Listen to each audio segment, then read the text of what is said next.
না থাকতো জামাত ইসলাম এখানে পাশ করতো না। ভালোবাসা আবেগ আছে দেখে আপনারা আজকে বসে কথা বলতে পারতেছেন। নেটে সার্চ দিলে কিভাবে হোপ চিনছেন? আপনি এই পর্যন্ত আমাদের ডান প্রান্তে কিভাবে আসছেন? হোপ আজকে জনপ্রিয় একটা ইন্টারন্যাশনাল মার্কেটের মতো জনপ্রিয়তা হয়েছে, যার কারণে আপনারা দৌড়ায় আমাদের কাছে চলে আসছেন। যদি চিপায় চাপায় অনেক দোকান আছে, আপনারা কিন্তু সেখানে দৃষ্টি বেশি করে আকর্ষণ করতে পারেন নাই, কারণ সেটা জনপ্রিয়তা না। আমি মনে করি এই হোপ অন্য জায়গায় তৈরি করতে গেলে অনেক সময় প্রয়োজন, অনেক টাইম লাগবে ভাই।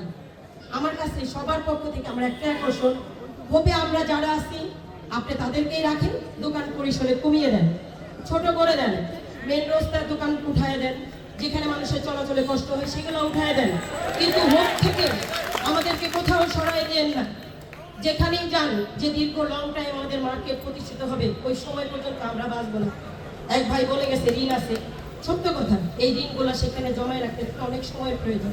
বাড়িওয়ালাদের বাড়ার 4 তলায় 5 তলায় বসে থাকে, ফ্যান চালার আগে বাড়ির বাইরে অসংখ্য টপ আছে ভাই। আপু এটা আবেগের জায়গা না।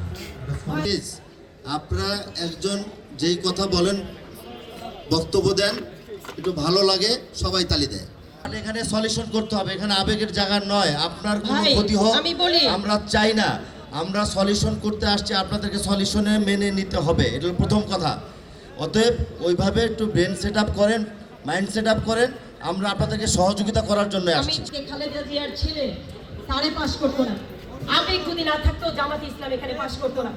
ভালোবাসা আবেগ আছে দেখে আপনারা আজকে বসে কথা বলতে পারতেছেন।